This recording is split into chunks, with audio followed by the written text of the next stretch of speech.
Quick. Short. Verse. He's young. And he's Adam.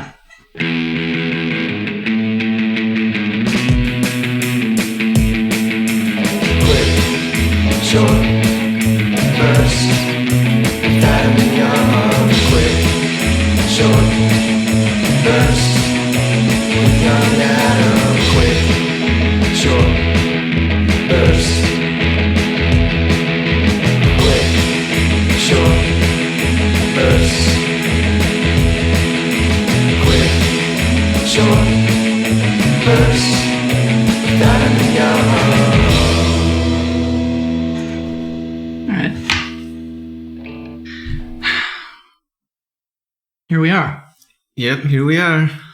Another edition of Quick Short Verse. Maybe this will be the first one we actually put up.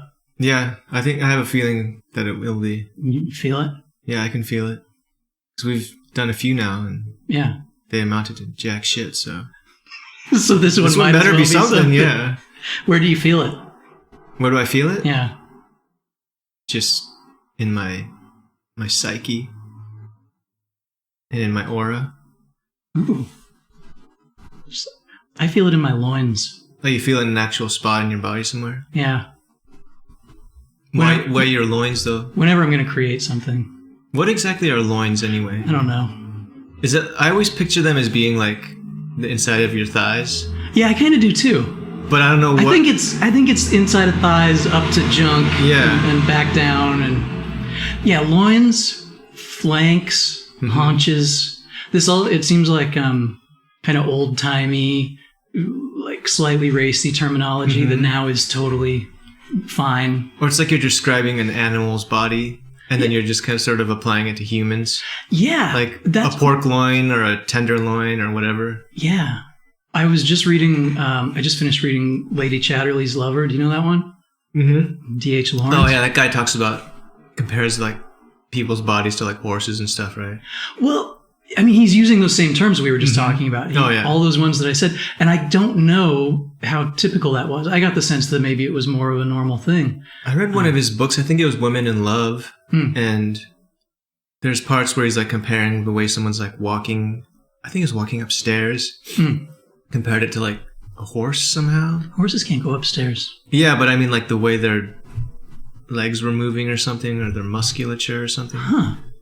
He didn't liken anything to an animal, but he did, like we were just saying, that sort of, he used terms like haunches and flanks and things. And really in describing things given the context, it was really admiring sort of tone. Yeah. And that was the kind of terminology he would use. It seems in this day and age really just odd, but I try and put myself in the place of and the time, you know, and go, okay, I guess that was the cool thing to do. Yeah. Anyway, super dirty book. Highly recommend. Yeah. That guy was a sick fuck.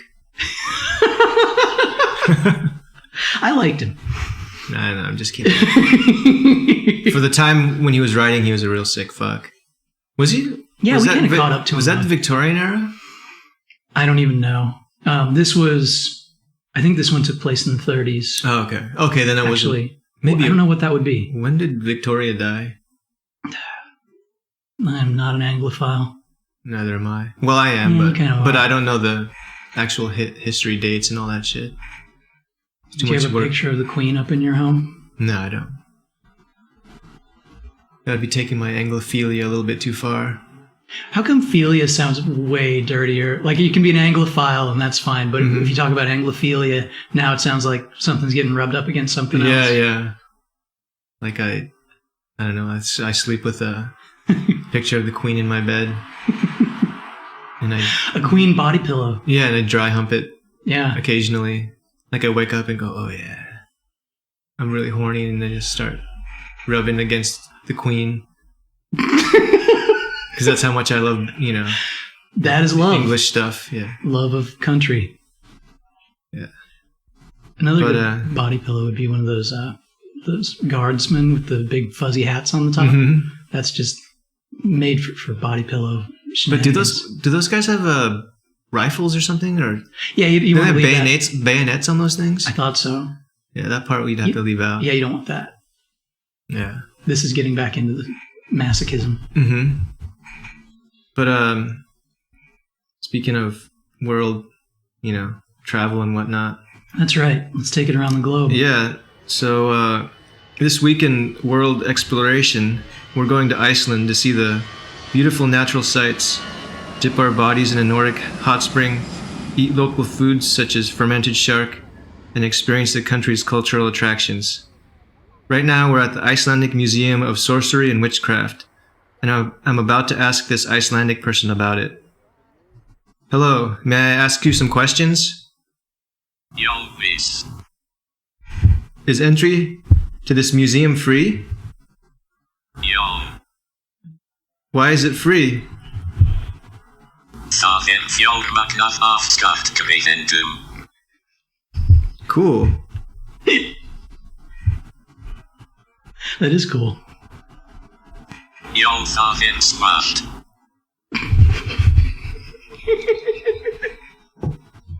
Do you believe in sorcery and witchcraft?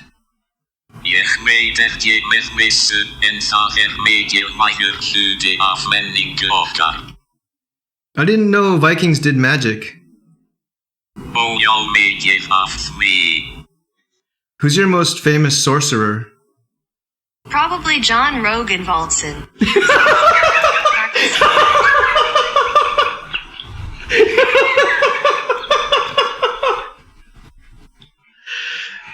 That's gnarly. God rest his soul. Hvíldu í friði, Jón Rognvaldsson. Thanks for answering my questions. You're very nice. Verðið þér að góðu njóttu safnsins.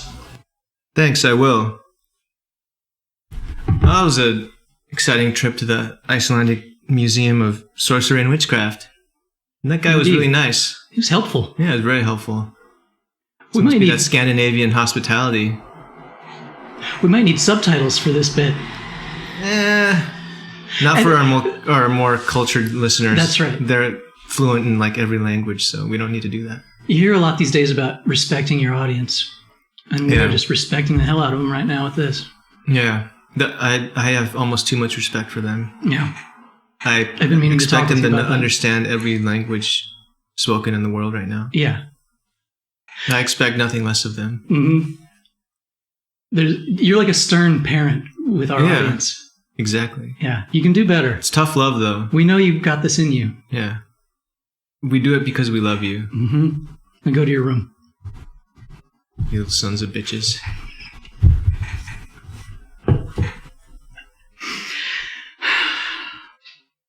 Did you have something that you wanted to bring up? I have a bit, but I wanted to bullshit for a while before we did it. Oh, you did? Yeah, Okay, yeah. so you're not ready yet?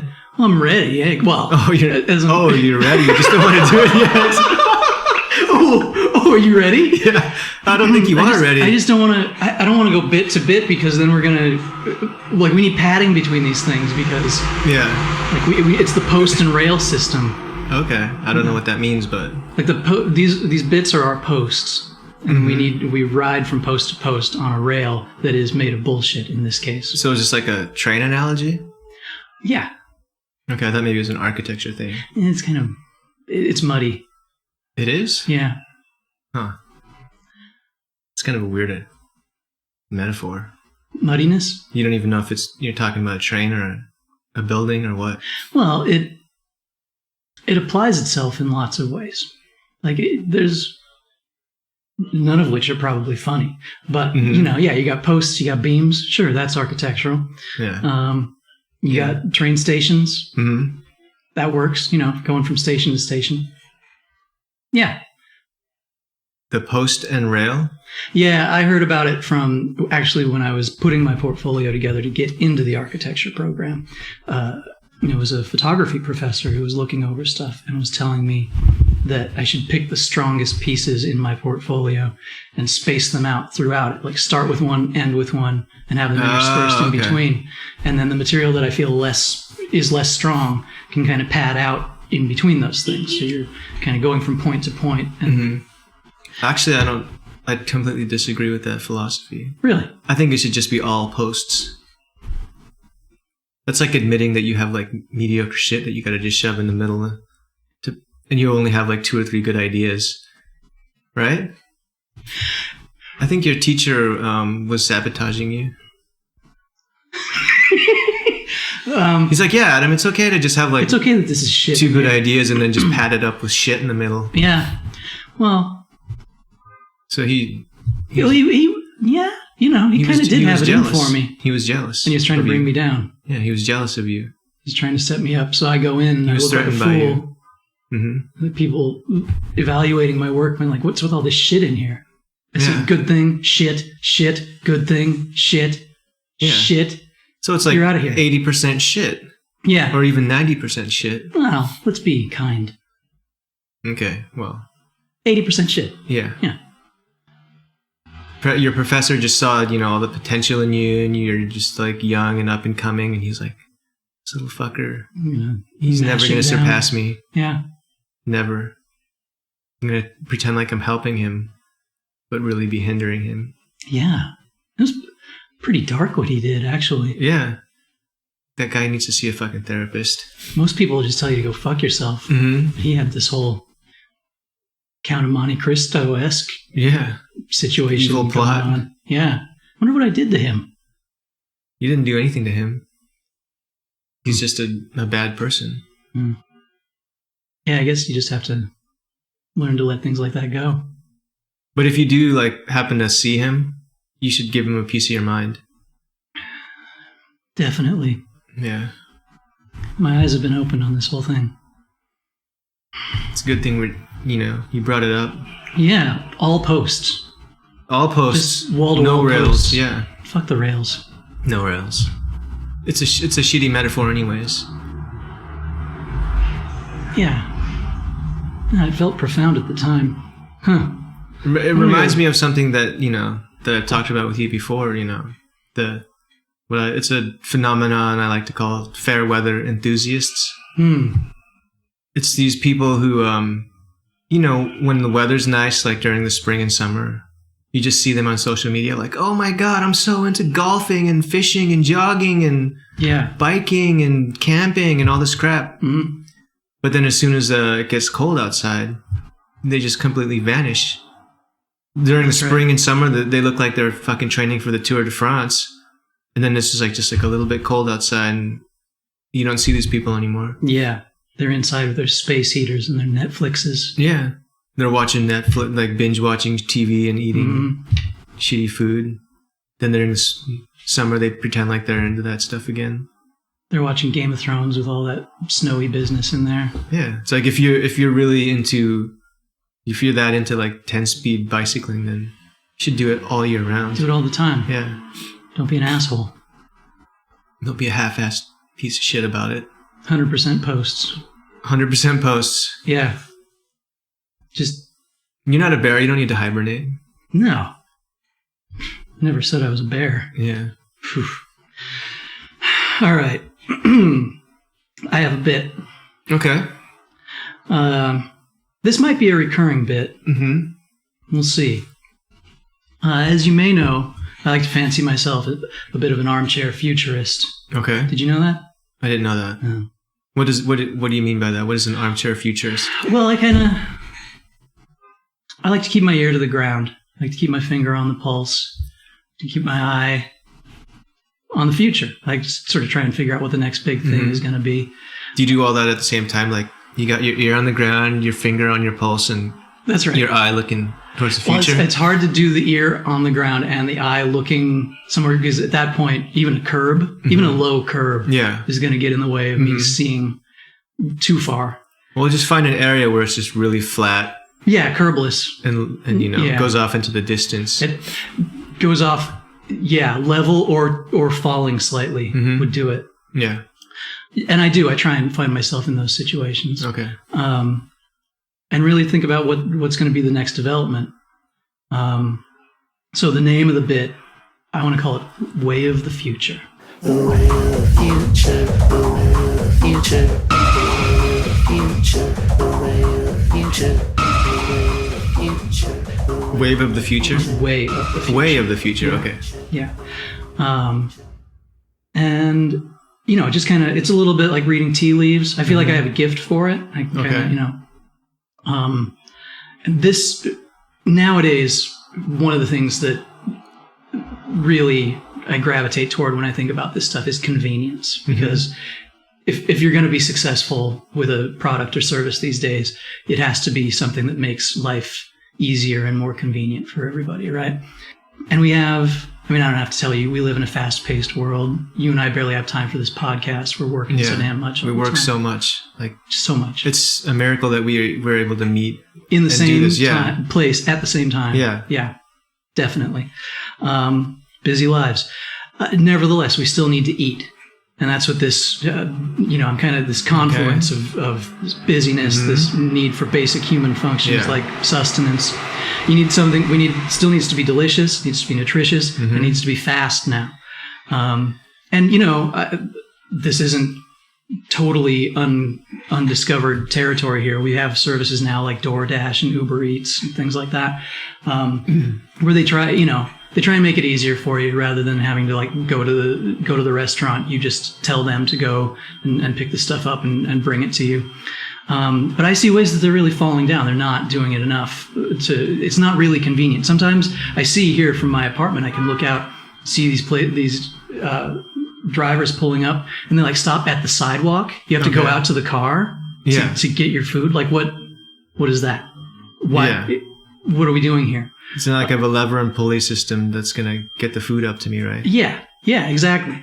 And then once they give you the food, they hand it to you, in a bag or bags. And then in those bags are a bunch of boxes. Yeah. Like you got to open all of that stuff up. You got to like dig through all these layers of stuff to get to your food. That's a lot of work. It's way too much work. It takes a lot of time too.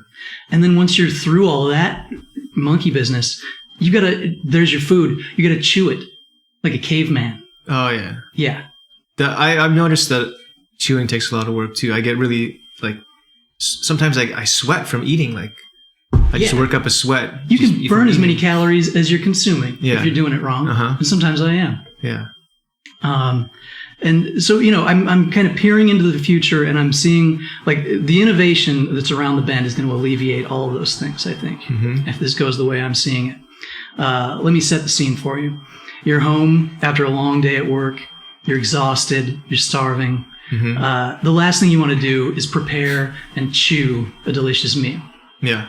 So instead of doing any of that like a sucker, what you're going to do is you open this elegant minimalist app on your smartphone, and you're going to select ingredients for a technician to pick up for you from restaurants or grocery stores. You go in, you just grab whatever you want out of that, add it to your shopping cart. And lastly, you select your desired consistency. Okay. Anywhere from, there's a continuum from ultra smooth to chunky style. Okay. And you may already see where I'm going with this. Each technician has installed in their delivery vehicle an industrial grade food processor. They're going to pick up your food. Me personally, I'm pretty conventional when it comes to this sort of thing. So like ingredients for it, I'm going to do probably just about every time. It's going to be like blueberries and yogurt and bananas and maybe some pineapple or something. Yeah. Pretty middle of the road. For you, anybody else, like the sky's the limit. You could be a literal meat and potatoes kind of guy with this stuff. You could get fried chicken and barbecue sauce. The world is your oyster. God help us, you could put oysters in here if you want to. Yeah. These technicians will quickly, and I can't stress this enough, non-judgmentally smooth all this stuff down for you to craft a highly customized, digestible beverage while en route to your place. Okay. And they arrive there, and so by the time they've gotten to park in front of your place, it's all already taken care of. They get out, they actually go to your front door, treat you like a gentleman. Do you have to actually get up to and answer the door? Well, we're still, we're working on refining this even more. Okay. I can see that further down the line, but we're not there yet. But they come to your door, they knock. Right now, all you have to do is open the door and open your mouth. Wow. And the technician, they take care of the rest. And then you are able to carry on with the rest of a relaxing evening. Well, I mean, I guess you still do have to eventually have to put in the work to shit it out, but that's actually a really good idea. Thanks. You're definitely onto something. Thanks. I didn't know you're the entrepreneurial type. I can't help myself. Yeah. Oh yeah, what is it called? I'd rather not say. Mm-hmm. I mean, I can see, again, as I sort of look into the future, I see a name, but I don't really like the name that well. I feel like they need some work on it, probably. So what's the name? I feel like they probably need to focus group test it a bit more. Like it's not a good name. Well, what is it? You gotta have a name, or at least an idea for a name. Mama Bird. Mama Bird? Like Mama Bird chews it all up for you and puts it in your mouth for you? Yeah, it's a bit unpalatable. Yeah, that's a good name. I like it. Yeah, maybe it could go places. And that's really, it's nice. That'd be a nice luxury for people who have an internet connection. Yeah, and anyone who's got an internet connection, yeah. Not everybody does. You're right. A lot of these things, they rely on that, but it's not 100%. Yeah. It's true. Which is actually an interesting point, because I know this guy right now, he's doing he's just got this like burning question, but he's unable to research it at the moment because he doesn't have an internet connection, and his car's not working, and he doesn't really have money to get to the library or anything. Yeah. So he's like, I ran into him the other day, and he was telling me about this. He's really curious about it, and I'm like, well, I'll ask around. But basically, what it boils down to is he wants to know if you're into like fucking dogs, is it weird if you only want to fuck the small ones?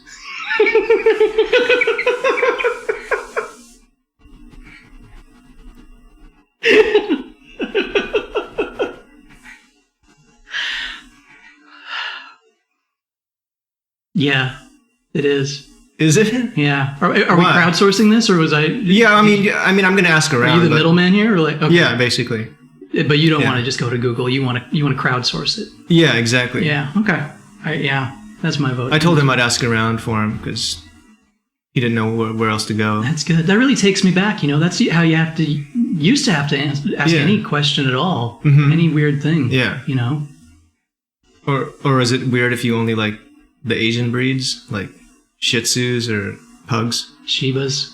Yeah, Shibas. I'd go for a sexy Shiba. Yeah. Yeah. Yeah, okay. Come hither, tail. Yeah. Yep. Well, I'll let him know. No, I'm going to ask around some more, but yeah, I'll tell him what you said. Yeah. Thanks a lot for I'm glad your thoughtful answer. Yeah.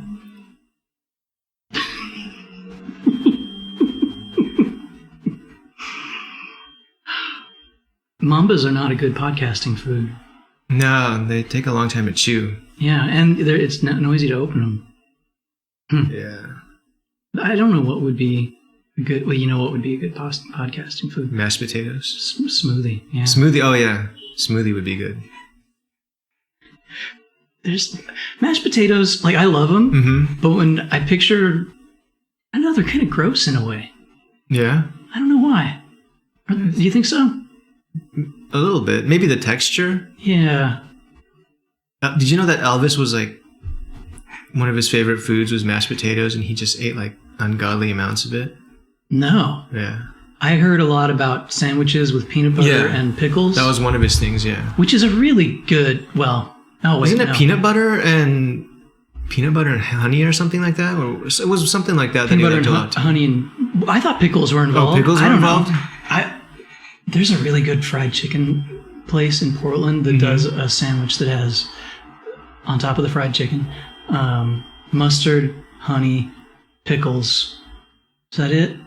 Like Dijon mustard? Yeah. It's fantastic. Okay. Like all of that. I think the king was onto something there. Yeah. That sounds pretty good. Like, so but with potatoes, I'd never heard that. Did he just like have big bowlfuls of them and stuff? I don't know. It was one thing among many that he ate like customarily. Like it was mashed potatoes and some other stuff. But he would just eat it like all the time pretty much. Yeah. Yeah.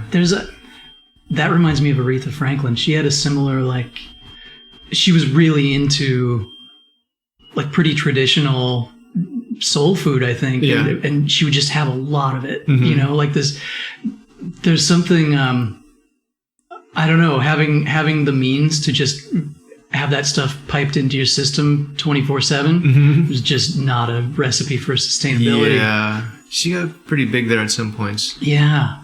Yeah. That stuff is so good, though. I mean, it's Yeah. big old pot of mashed potatoes. Oh, he liked peas a lot too, I think. Huh. Mashed potatoes, peas, and there was some other stuff. Give me those peas, man. It was probably... Yeah. Give me those peas. Hey, wing me a bit of those mashed potatoes. Tell you what, hunka mashed potatoes. Give me Yeah. Big old spoonful of peas. a hunk of roast beef. A whole spoonful of taters and gravy. Mama. Shove it into my mouth.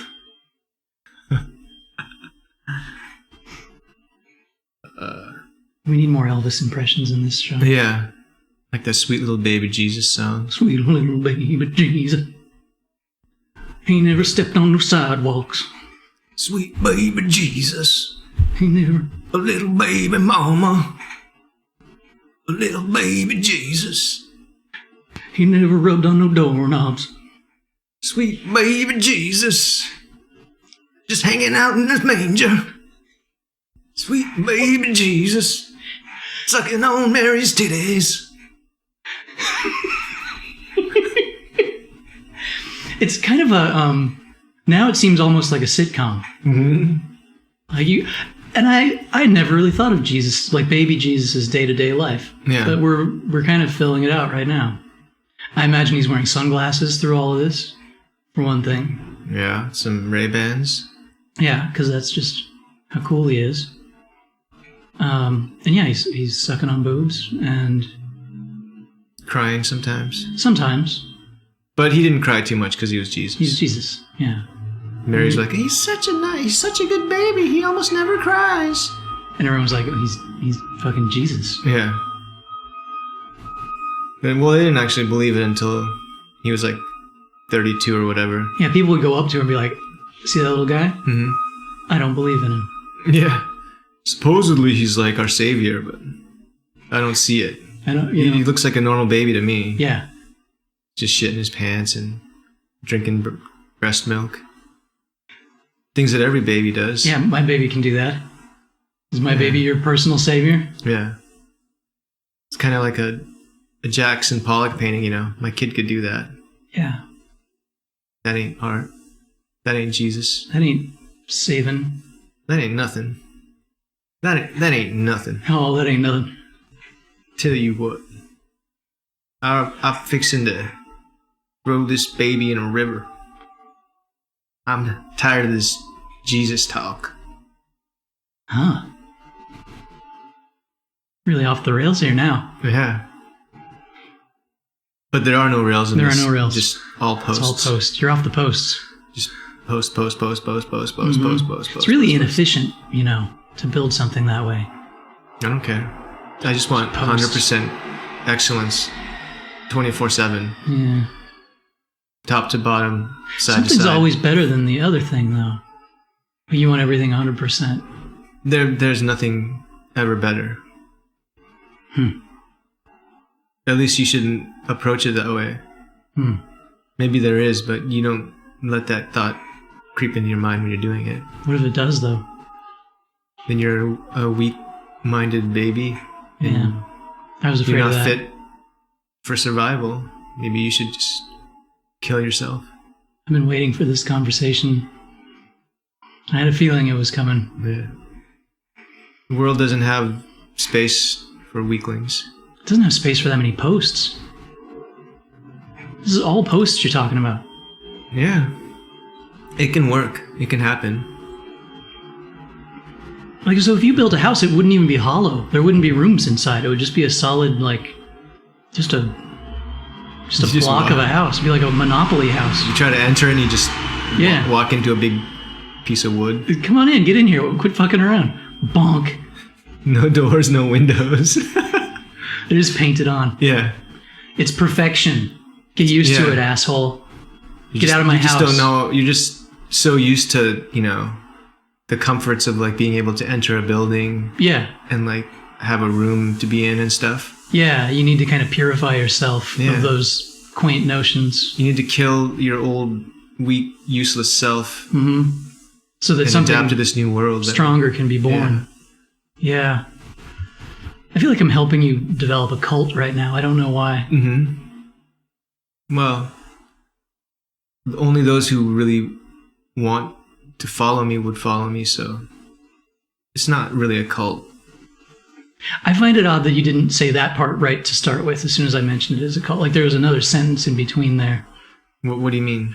Well, you kind of took your time getting to denying that it was a cult. Oh, yeah, it's definitely not. Yeah, that's good. Good. If it were, you would know. So you could just basically do as I say, and it's okay, you won't, because it's not a cult. Good. Yeah. Well, I did have one anecdote that I wanted to talk about. Just talking about Jesus reminded me of, and I was talking to my wife the other day, and I told her, we're born naked and we die naked. And she said, no, we don't die naked. And I'm like, oh, you're right. So, I told her, and when I'm about to die, just like rip all my clothes off so that I'll be naked when I die. So that I could, I could say I was born naked and I died naked. You can't say it. Yeah, those are going to be my last words, actually. I'm dying, and I'm naked. And your wife comes and just yanks the clothes off of you. And people are like, why are you taking his clothes off right now? He's dying. It was his last wish. Huh. Yeah. Yeah, well. I want to be naked when I die. I do too.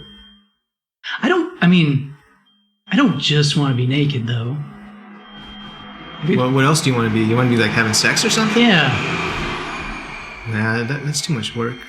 You need to involve someone else. Yeah. Yeah, and I do, well, ideally we would both die fucking at the same time. Because that's a bad thing to do to somebody. Yeah, that would suck if you died and she wasn't dead. Yeah. Yeah. Yeah. But, when you die, it's like you basically, you're re-entering Mother Nature's vagina. Yeah. So you want to be naked, right? I don't want to be wearing like a tuxedo when I go back into Mother Nature's vagina. Yeah. Climb back into her womb. I kind of like that image too. The tuxedo. I could do a tuxedo. Yeah? Yeah. Or maybe one of those classy t-shirts that just has a tuxedo screen printed on it. Oh, those are cool too, yeah. No pants though. Nope, just the top? Yeah, just the top. So technically, like if you pop a boner while you're re-entering her vagina, you could like have sex with her as you're going back up into the womb. That's right. That'd be kind of cool. Yeah. To be like, have a boner and then be going up into a really huge vagina. Yeah. Would that count as sex? I feel like it's a technicality. Would you be the penis, or if you had a boner, would your boner be the thing having sex? Or would your whole body be having sex with it? It'd be a homunculus kind of situation. Like you're a big penis, and then your normal sized penis is another penis on that penis. So would your regular penis get any enjoyment from that? Yeah, I think what you want to do is, as you're going in, you walk up to the vaginal wall, Mother Nature's vaginal wall, and you just kind of rub yourself around on it. Well, I figured it's like perfectly tight around you. Oh, well, even easier. You just sort of turn. Yeah, we're talking about something boner would be sliding against the wall of the big vagina. A 90-degree turn, and then you got boner to vaginal wall. No problem.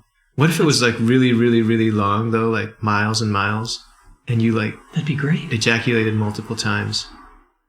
You'd be like, "Oh God, stop!" But it would just keep like, stimulating your genitals as you're entering it, and you'd be like, you'd like come, and then it would keep sliding against it, and it would be like, "Oh my God, no more." And then you just keep it's miles and miles long, right? Yeah. Then would you like eventually get another boner? Yeah, I think so. Yeah, and then you got the Then you'd be like, oh, okay, I'm better now. After the refractory period, you'd be back up and running, right as rain. Yeah. I think if you want to know what it would feel like, you either you go to the gym, to a treadmill, bring a tub of Vaseline, and just grease her up, and get that thing, lay it down on there. If you don't have a gym membership, you could just go to the light rail. You know those rubber handrail things they have that go alongside the escalators. Again, you're probably going to want a tub of Vaseline, or But how would you choice? Have it just continuously slide against you? You go down to the bottom of it or the top of it. Okay. And you just stand there and Oh, okay. I let see. it work on you, and try to pull yourself away after the first orgasm, or try not to, I guess. Yeah, that'd be pretty decent simulation, I guess, but like Decent it wouldn't might be the wrong envelop word. your entire body. It would just be No. your wiener. Well, the wiener is really the only part that's going to put up a fuss, I think, about the continued stimulation. Yeah. I mean, who knows? Maybe something else happens in like other parts of you start to ejaculate because you're in the womb that is Mother Nature. I don't know. And also, you're like a huge penis? Right, that's what I mean. Like, does something else start to issue forth from your body? Something that we just don't know about? No, that Because would we haven't be the died. definition of a full body orgasm. Oh, yeah. Everybody else has just been kind of bullshitting on that term. This is the real thing. It's not like you're going to have a full body orgasm from just rubbing like one small part of your body. Your whole body has to be a genital for that to happen, basically. Right? I mean, my penis is ejaculating and I'm having a full body orgasm. It's like, no, you're not. That's just your penis is doing it, not your whole body. Well, it sounds to me like we're trying to distinguish between a full body orgasm and a full body ejaculation. No. The orgasm even, and the ejaculation is just happening from your penis. But you can feel it in your whole body with a whole body orgasm. Yeah, I mean, you could feel like tingles and stuff, but it's not like your whole body is like has the same, orgasmic sensation as your penis. I think it is. It doesn't feel quite as good in your like finger as it does. I mean, even if it does feel pretty good there, it's not like the same as the sensation in your penis of actually orgasming. I feel like you're setting a really high bar for the definition of the term full body orgasm. Don't Again, call it something that it's not. It's not a full body orgasm. It is.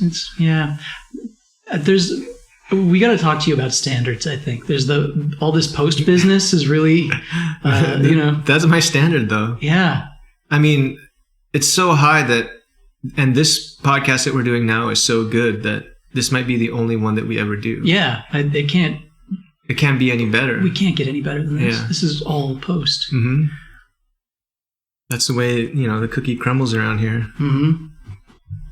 And if it crumbles, I mean, it's probably not that good of a cookie, actually. Yeah. Go back to the drawing board. But, make a better cookie. But yeah, make it better. What's with all these crumbs? It's because, humans are, multifaceted and complex, right? I mean, you said it. From one moment to the next, we could be different. Like, yep, I'm happy and I'm sad.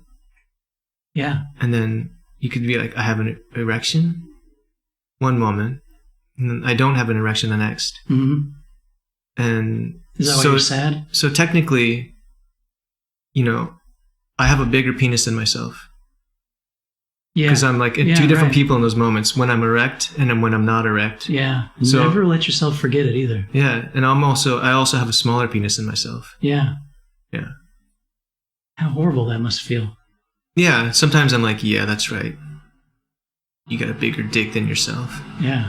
That fucking self with the smaller dick is not a real man. That's right. But then when you are that, when you're flaccid, you're like, oh man, that other self of mine has like way bigger dick than me. It makes me sad. I'm not a real man. Do you have any memories when you were a kid, like just sort of accidentally seeing your dad's penis? Oh yeah. And I remember thinking, God, it's gigantic. Yeah. And I was like, what the fuck? I was like, is that a real dick, You were like 5 years old. You're like, what the fuck? Is that a real dick? Yeah. But man, that reminds me of this really hilarious story. Like, there was this guy named Wayne that lived in my apartment complex as a kid. Uh-huh. And I was like curious about other people's dicks, you know? Mm-hmm. And I asked him, I was like, when you get a boner, does it like point up or straight out? Mm-hmm. And he was like, mine points straight out. And then he ran out because I was asking him, I took him behind this dumpster to ask him because I wanted to ask him secretly. Uh-huh. And then he ran out and there was a bunch of people outside and he's like, hey, guess what Young just asked me? And I had a long stick in my hand. Mm-hmm. And I ran towards him and I was like, don't tell him. I hit him across the back with it really freaking hard. Wow. And he collapsed in pain on the ground. Wait, okay, so how old were you? Probably like 8 or 9. And how old was this Wayne fellow? Yeah, like a year or two older than me. Oh, okay. Yeah. You just beat the hell out of him. Yeah, that's how embarrassed I was. He's like, guess what? He just asked me. So he didn't even get it out. No. He was, well, Wayne got his. That's what you get, fucker. Yeah, I said keep it a secret. And you just wanted to humiliate me in front of everyone. Yeah. So you did say keep it a secret? Yeah, I was like, don't tell anyone, you know. I'm just wondering, like. Hey, Wayne had it coming. Yeah. That's what you get. What is it with people? I don't know. That kind of thing. Well, I'm pretty sure I asked him to not tell anyone. Well, he should have known anyway. Yeah, you don't take someone behind a dumpster to whisper something because you want them to tell everyone. Yeah. I remember wondering that same thing. If it points up or out. Because I must have seen porn or something. Yeah. Where like, yeah. I think it points up if it's like totally, fully erect. Yeah. But then sometimes it's kind of just partially erect and points out. Yeah. Or when you get older, your dick's just more tired and it just kind of doesn't quite stand up anymore all the way. Yeah, I do think maybe for some people, even when it's as hard as it's ever going to get, it still points out. And sometimes it's just different depending on the person. Folks. Yeah. I do remember thinking, because I asked some kids who were kinder than Wayne. Mm-hmm. You know, like I was with a couple of friends and I was probably around 11 years old, and one of them was like, no, it only points up when like, because you got, your underwear and pants on and stuff, like that's why it points up. Otherwise it just points out. Yeah. And I didn't have that sense of kind of confidence or, I don't know, anything that could be different about you, Mm-hmm. Like I just remember thinking like, oh, that's not how it is for me, but I can't have this conversation. Yeah. So is something wrong with mine? Yeah. Because mine doesn't do that. Yeah. But, I don't know. Talking about a lot of dick talk this time. Was there a lot? I mean, there's just this piece. Was there more dicks earlier? Yeah, we were talking about the huge vagina and being like a gigantic damn it. And orgasms and yeah, a lot of dick talk. That's right. Yeah. Well, we don't have a sign off yet. We'll have to get one of those too. Yeah, we need to sign off for quick short bursts. Quick short bursts with Young and Adam. Holy shit, it worked. Baby Jesus. Till next time, folks. Hunga hunga burn love.